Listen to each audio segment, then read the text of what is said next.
The needle exchange program in Hyannis will continue to operate for now. That decision comes from a court hearing held on the matter earlier this week. We have details from this week's Board of Health meeting on this episode of Barnstable Today. It's Thursday, November 12th, 2015. I'm Sarah Mantle.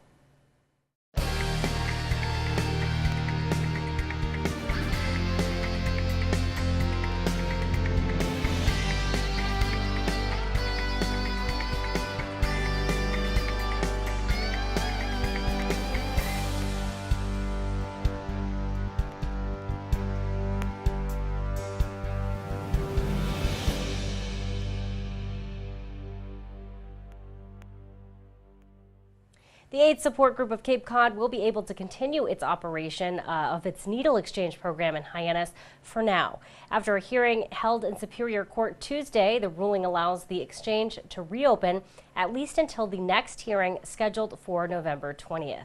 Attorney Ben Klein, who represents the AIDS Support Group of Cape Cod, addressed the Board of Health following that hearing. I'll be very brief, but I do just want to say that this was a step today that we had hoped to avoid. We did send a demand letter to the town setting forth our position before last week's meeting. We, of our own initiative, contacted council to see if there was a way to resolve this. We appreciate the efforts and the discussion that was undertaken at last week's board meeting. But in our discussions with the town, we did not believe that there was optimism to find enough common ground here. And as I've said from the very beginning, we consider this a matter of life and death. There is no question that people have been sharing dirty needles during the period of the cease and desist order. It is highly likely that hepatitis C transmission has already occurred as a result of the cease and desist order. Without people coming to obtain clean needles, it is likely, without also getting Narcan, that there will be opiate overdoses, some fatal. And that is why we took the step we did. We had no assurance, based on our conversations with the town, that there were reasonable demands being made, and no assurances of what would happen tonight. We only had a 7-day suspension of the order, and without a stronger basis to believe that we could continue our activities in pursuit of protecting life, we had no choice. I do want to say that, as you know, we were not approached by the town prior to the issuance of the cease and desist order. And we would have appreciated that opportunity, but regardless, based on the concerns that were raised, we have already undertaken unilaterally, without any agreement, steps to be responsive to the concerns that you have raised. There is no longer staff parking. We hope that will obviate any concerns of the neighbors regarding parking. We have instituted new policies immediately around syringe sweeps. We continue, in spite of, I understand we're now in a lawsuit, and I know that that is not something that's generally appreciated. I get that. But we continue to be willing to work with the town to make sure that concerns can be met if that is something that the town so desires. Thank you. Thank you. I feel the need to respond to your statement, however. Board of Health Chair Dr. Wayne Miller responded to Klein, saying he had hoped more effort would have gone into coming to an agreement. This board, I don't think, ever denied that a needle program is protective of the health of your population.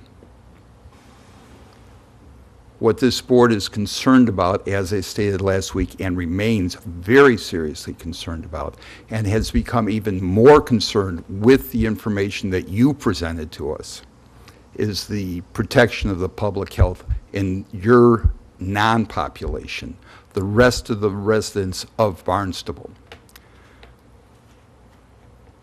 And to just go on record I'm using your numbers both from your organization and from the Mass Department of Public Health. You distribute 112,000 needles, 112,000 needles plus or minus on a yearly basis. 70% of your clients are Hep C positive. Calculations, and I used the calculator for this one, tells me that 78,000 needles go to people that are already Hep C positive. According to you people and to the Mass Department of Public Health, each of those needles is reused 4 times or more, even with your distribution program.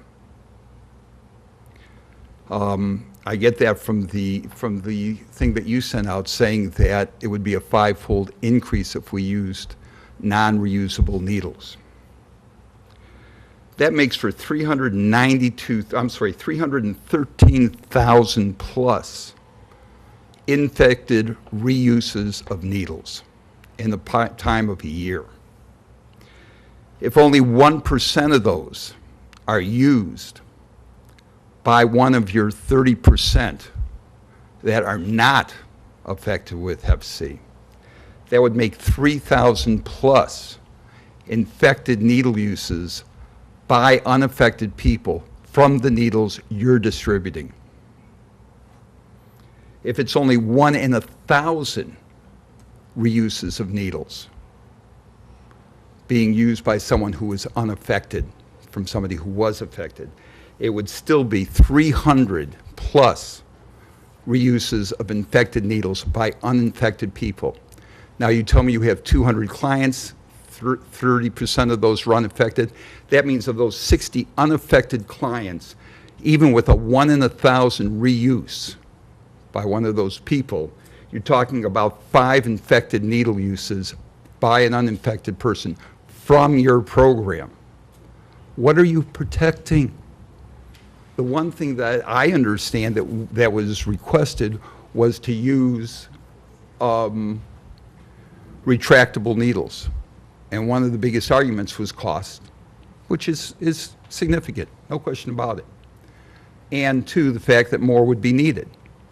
I looked at the cost. The cost based on the numbers that you presented, 112,000 needles a year, and the cost presented by the Mass Department of Public Health, difference in cost, and the number of additional needles needed if they were not reusable, it'd come out to about $170,000, $180,000 more a year. 3 preventions of Hep C would more than pay for that, since the cost of treatment is between $80,000 and $120,000 currently. So I really question your contention that what you did today really protected your population. If you really want, my view, and again, I'm using my bloody pulpit because I have that opportunity right now. We were willing to work with you, but I think the fact that you've taken this stance really brings into question the true motivation here. I think anyone who really wanted to protect this population, the slight increase in cost of retractable needles would be a very small price to pay. So, you know, I'm sorry it took such a long tirade, but I had to respond to your position. Both parties will appear in Superior Court again November 20th. We, of course, will keep you updated as the story progresses. We'll be sure to tune in to our hour-long news program, Barnstable This Morning, weekdays at 7 a.m. On tomorrow's show, we have our weekly arts and culture segment. We'll chat with program coordinator John Gleason. Plus, we'll have all the news and information you need. For Barnstable Today, I'm Sarah Mannel.